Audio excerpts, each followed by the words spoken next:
All right. Okay. Good morning. Thank you for coming. I'm Monica. Yeah, there we go. Okay. Oh, got it. Can everybody mute themselves? Maybe.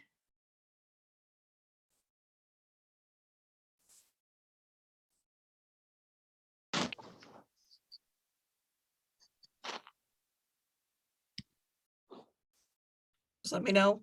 Give me the thumbs up. Okay. All right. Good morning. Thank you for coming. I'm Monica Wenninger, co-director of advocacy. And on behalf of all of our presenters today, I'd like to welcome you to our very special program.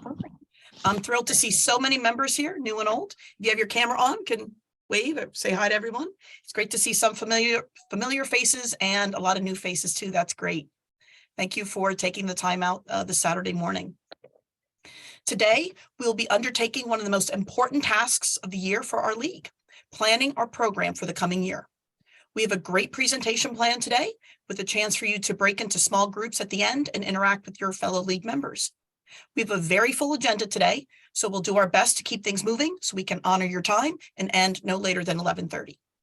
But before we begin, I'd like to take a moment for our land acknowledgement statement. Colonial PA boundaries were first drawn in 1681 over the original nation's land.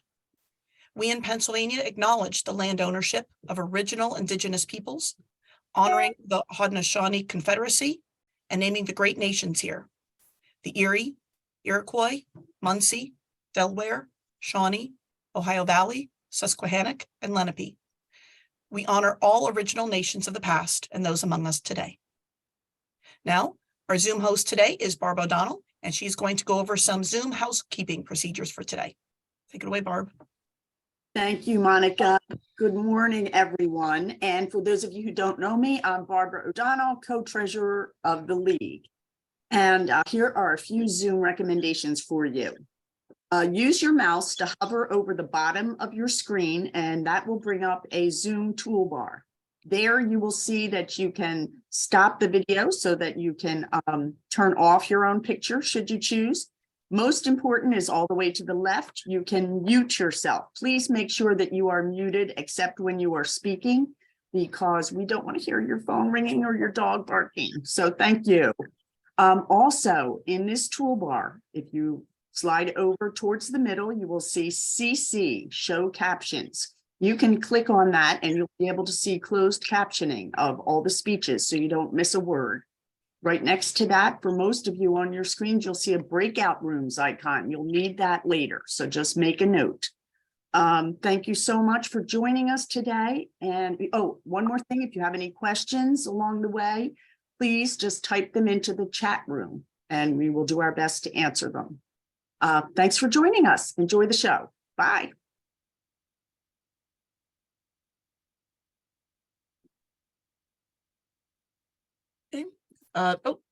Next slide.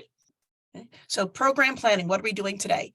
Program planning is how we decide which current issues our league, as well as the state and national leagues, should focus our educational and advocacy efforts in the coming year.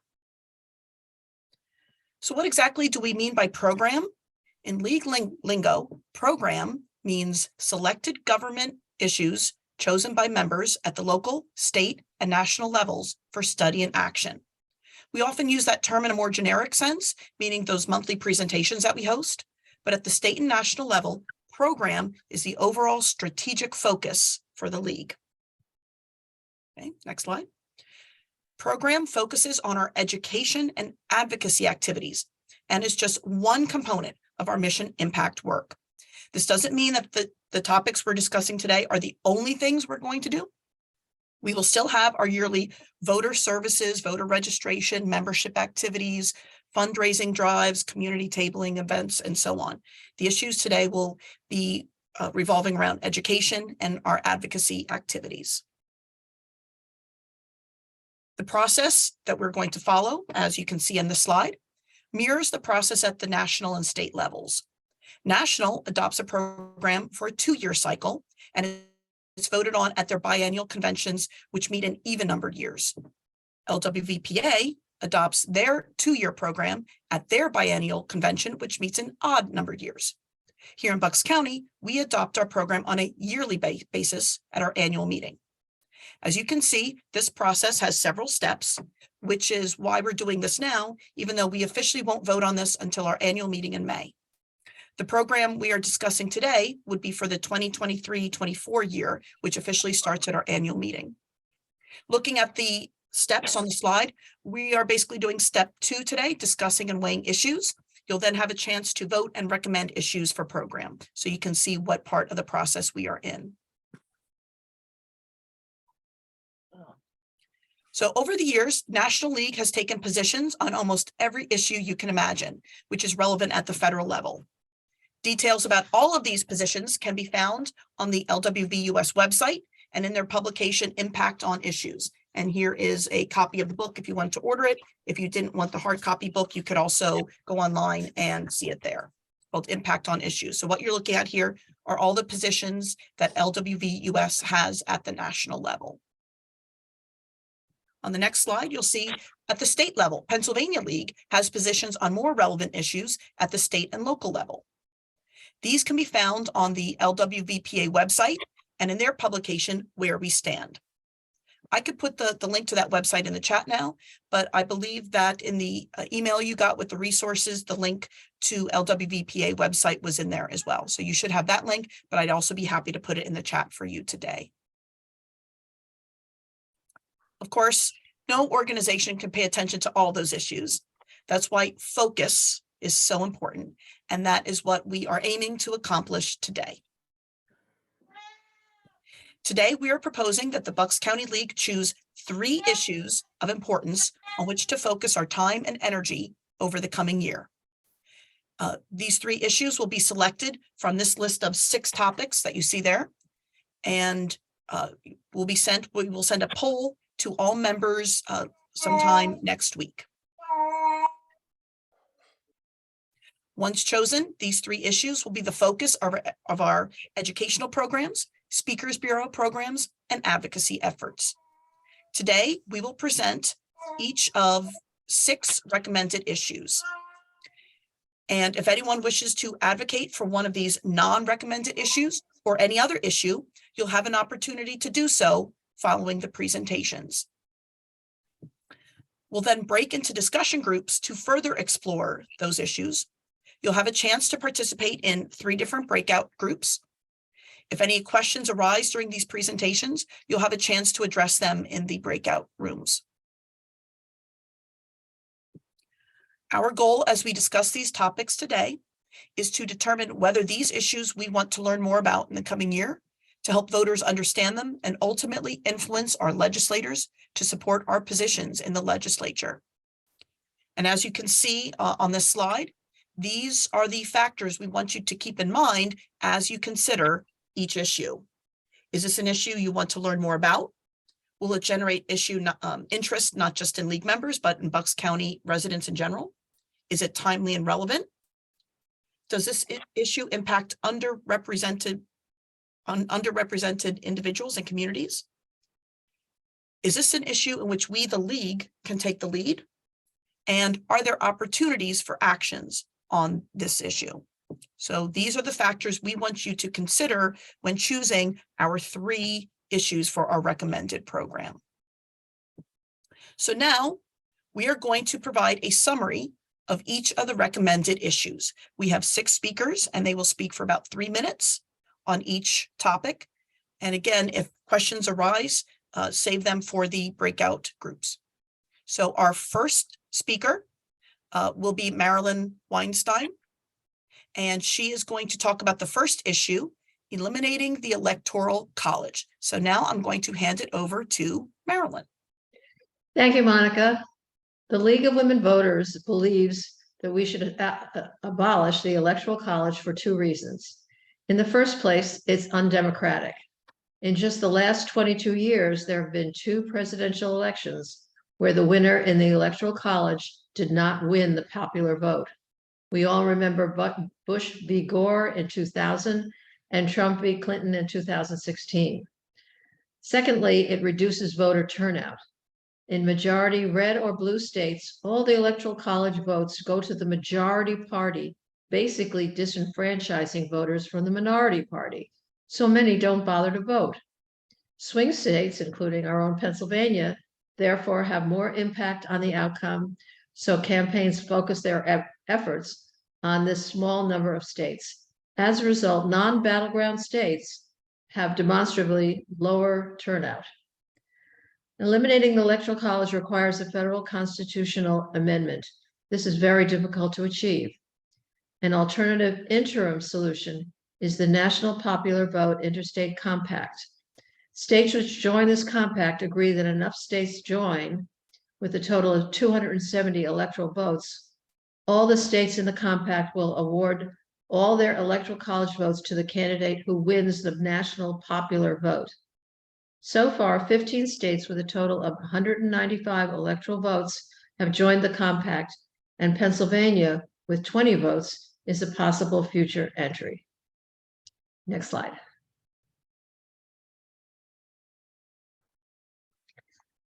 The League of Women Voters believes that we should abolish the Electoral College by constitutional amendment due to its undemocratic structure and its dampening effect on total voter turnout.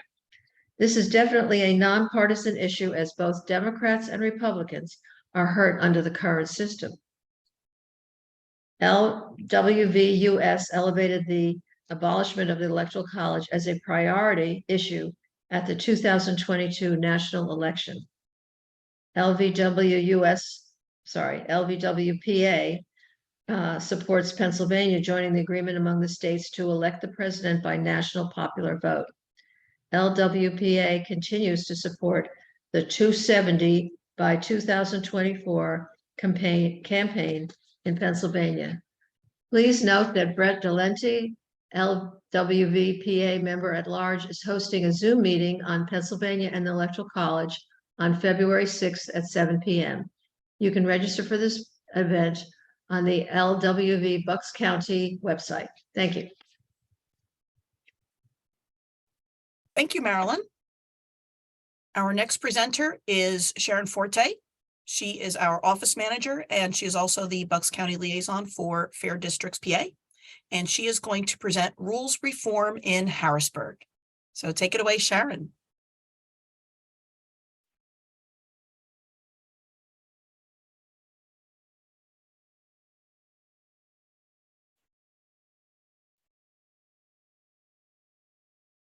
You have to unmute yourself, Sharon.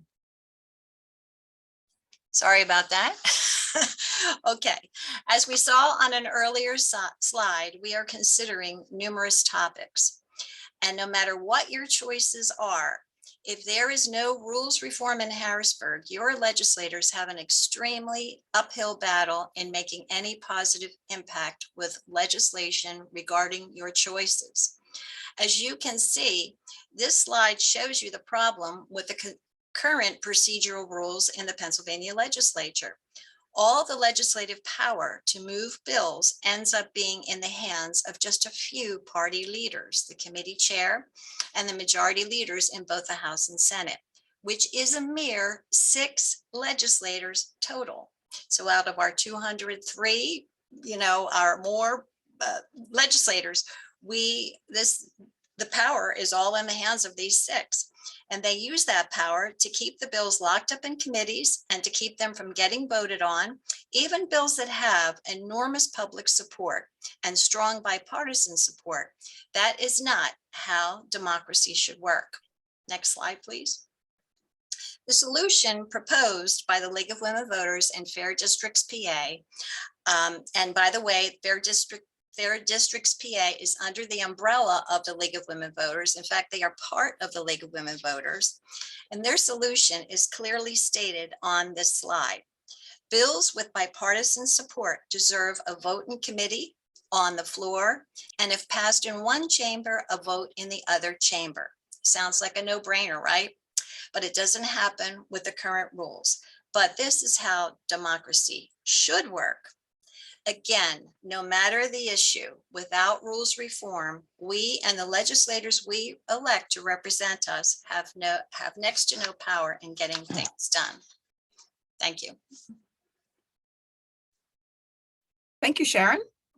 Next up is the other co-director of advocacy, Liz Downing, and she is going to speak about education equity. Take it away, Thanks, Monica. Liz. Okay, thanks, Monica.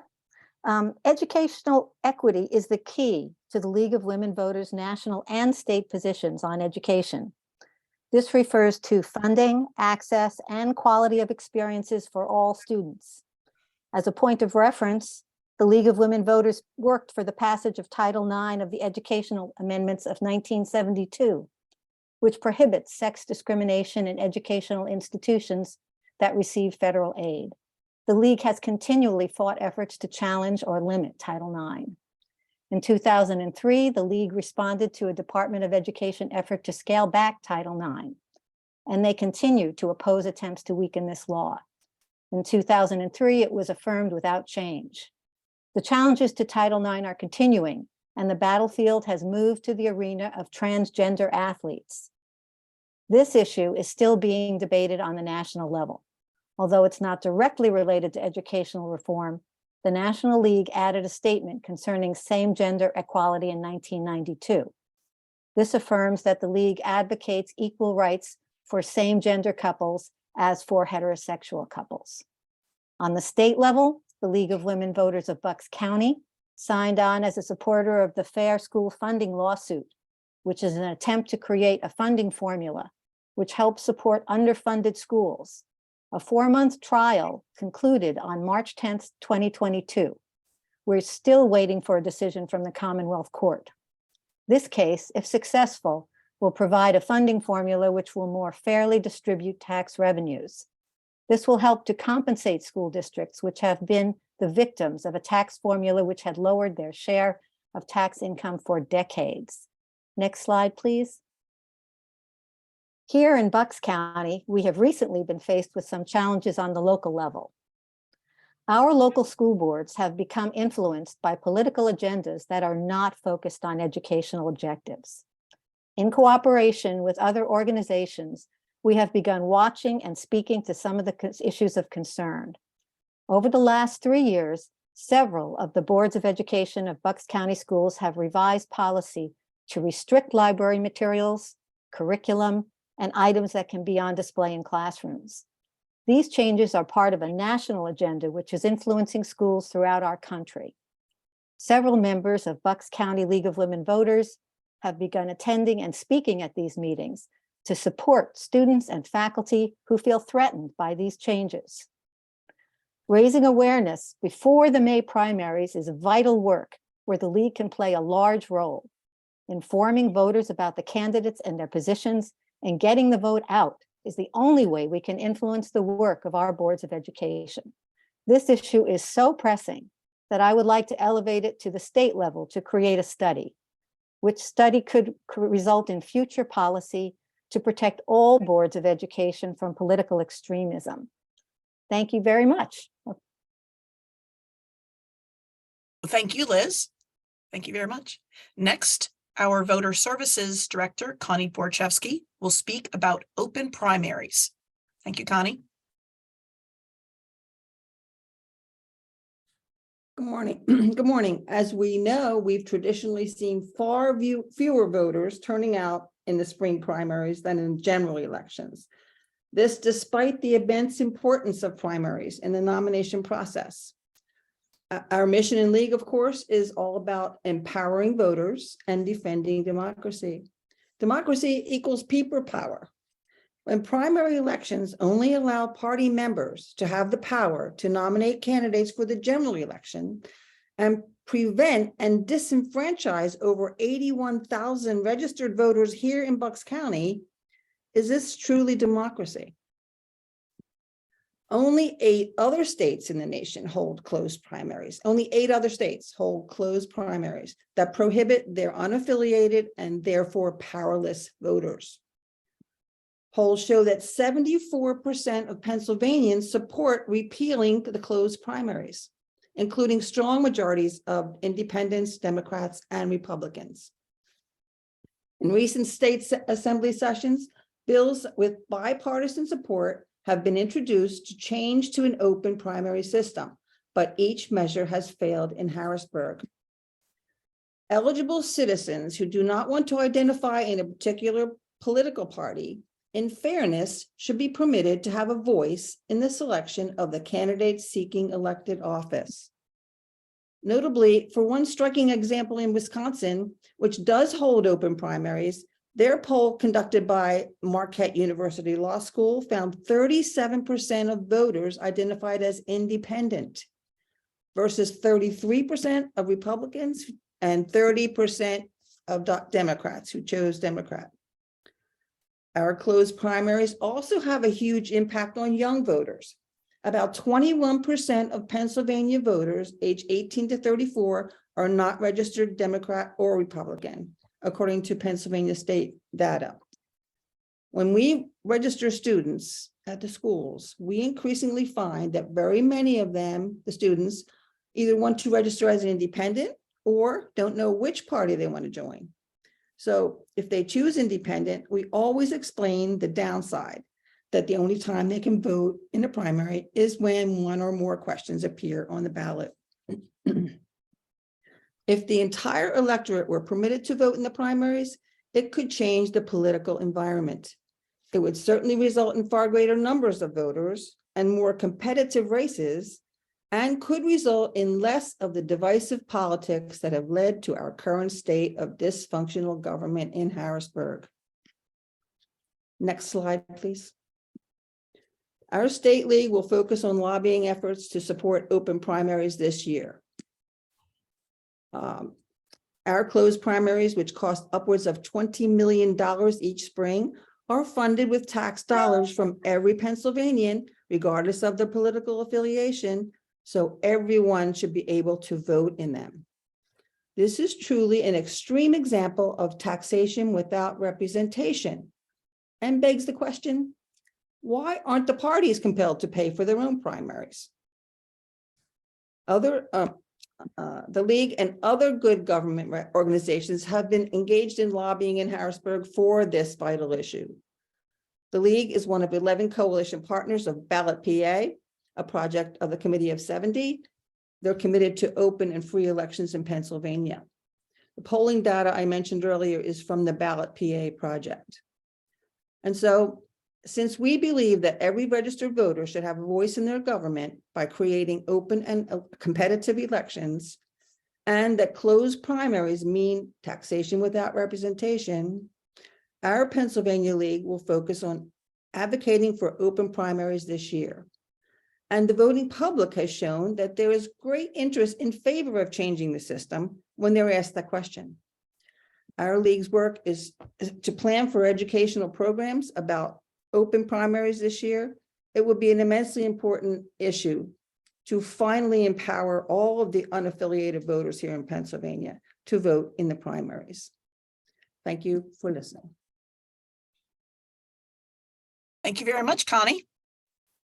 Our next topic is voter access, and that will be presented by one of our co-presidents, Jean Weston. Thank you, Monica. Since its inception, the League of Women Voters has believed that voting is a fundamental right for all citizens, which must be protected and guaranteed. In recent years, there have been several efforts by the legislature to limit access to the polls for some voters, most specifically for minority voters. Laws have been proposed or enacted which would make the election process more cumbersome for both voters and election officials.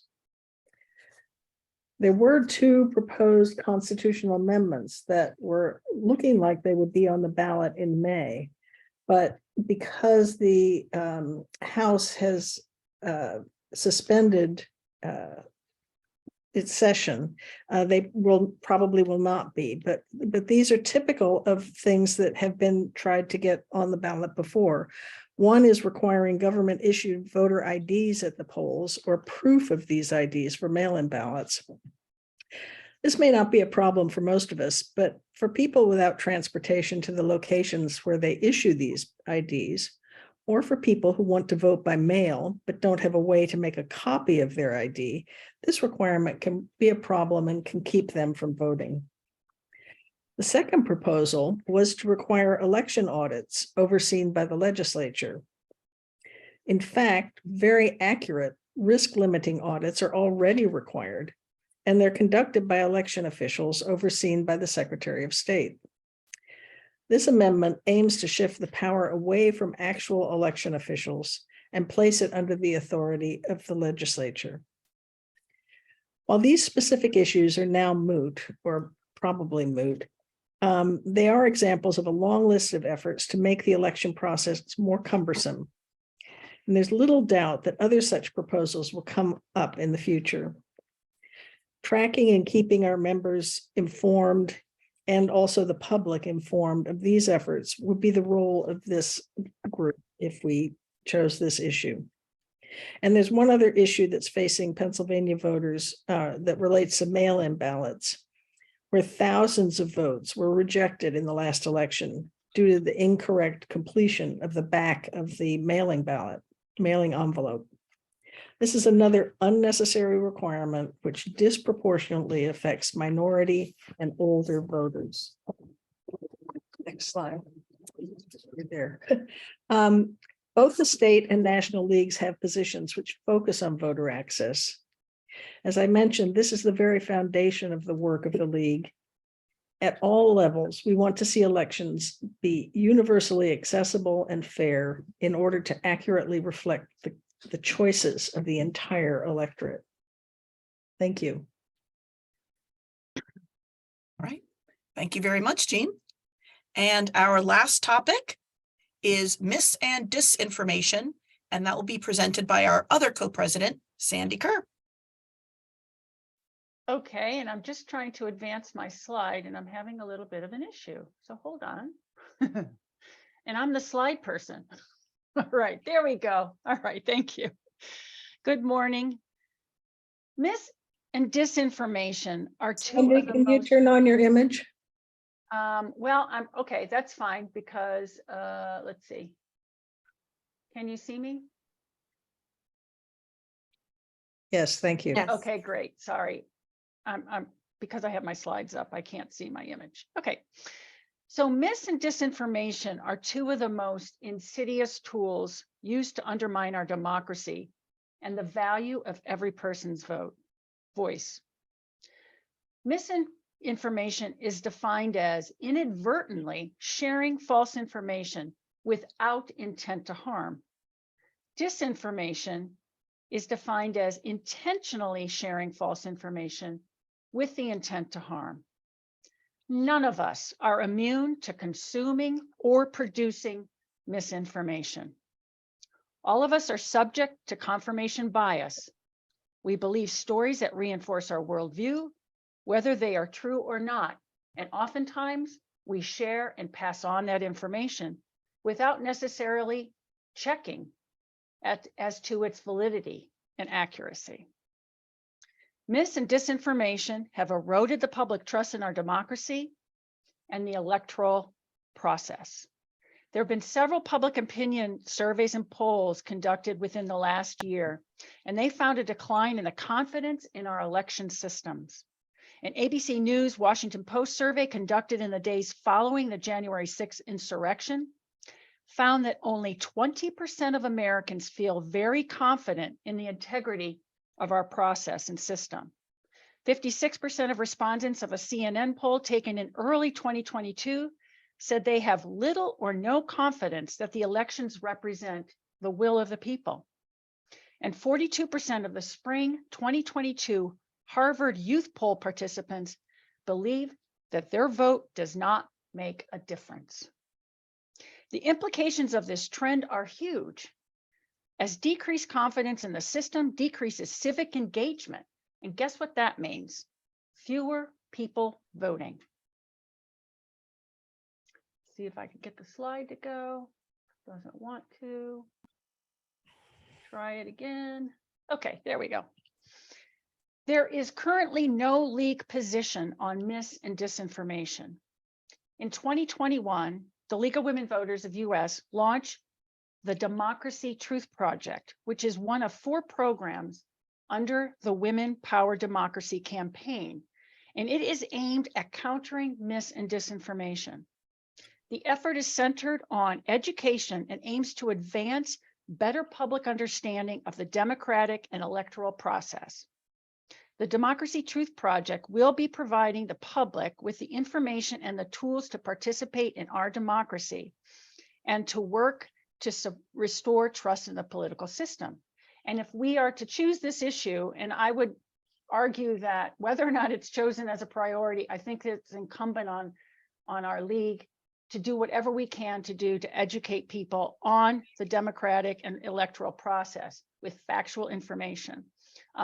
This is going to be a huge effort at the national level, and I believe work will be done at the state level as well. Now, a number of state and local leagues have projects and initiatives focused on addressing mis and disinformation through education, including through civic education programs in schools. A number of states have implemented laws and/or education standards to incorporate media literacy in education in schools. So a potential goal of our work here at the Bucks County League could be to initiate a study and reaching a position on teaching media literacy in schools. And I think probably many of you have heard some of the reports about New Jersey. So New Jersey passed a law that actually requires media literacy training in K through 12 public schools. Thank you. Okay, thank you very much, Sandy. And that those 6 presentations that you just saw were our 6 recommended programs. And again, I just want to thank our speakers very much for coming up with such concise arguments for each of the issues. And we're actually making great time. So I want to thank everyone for moving along. So those are our 6 topics, 6 issues that we are recommending. We have some time right now. If any members watching right now would like to recommend another issue for recommendation, you have a chance now. And if you go down your toolbar, I believe in the, is it in the reactions? You have a place to raise your hand. So raise your virtual hand, not your actual hand. If you raise your virtual Zoom hand, we can recognize any speakers, anyone who wants to speak and suggest another issue that we could consider for recommendation.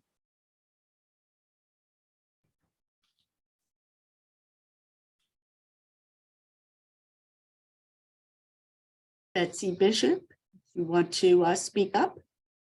Yeah, I just found myself thinking during the presentation, which, by the way, I agree was very helpful and very impressed with how concise everyone was. Thank you for that. But I was just wondering, I know we can't do everything. So I was wondering, was there a specific reason that gun safety didn't make the final 6? I saw it was on the original list of 11, but was there any particular reason that didn't make it into the final 6?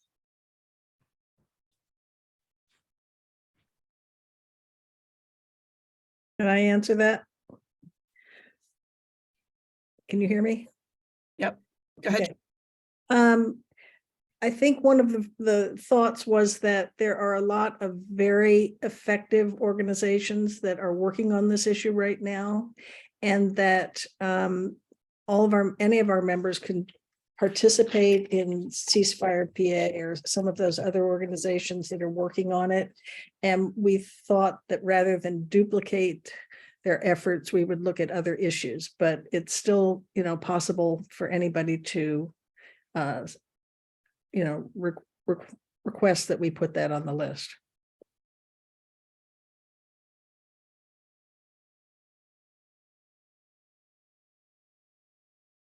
Thank you, Jean. Are there any other Julie issues? raised her hand. Julie Becker raised her hand. Hi, thank you. I was just wondering, with the open primaries topic, was semi-closed primaries also under consideration, or is that a predetermined league position on the state level that we would have to abide by if we went with that topic? Yeah, yes. Excuse me.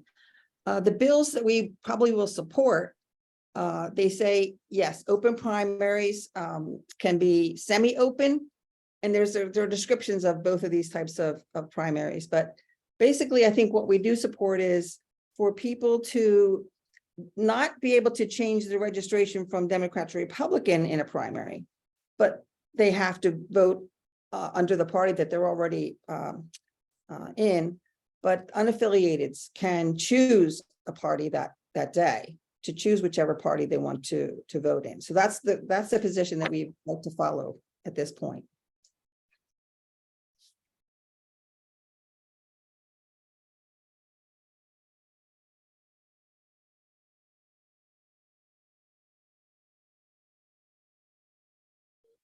I'm looking, I don't see any other hands up. Are there others? No? Oh, Connie, you're on mute. Some states allow people of any party to choose any other party on election day. That's something that's called a open primary. We're kind of more interested in the semi-open where party members choose their own legislator. And then the unaffiliated can choose whichever party they want to be in that day. That doesn't change their registration, but it just allows them to vote in one or the other party.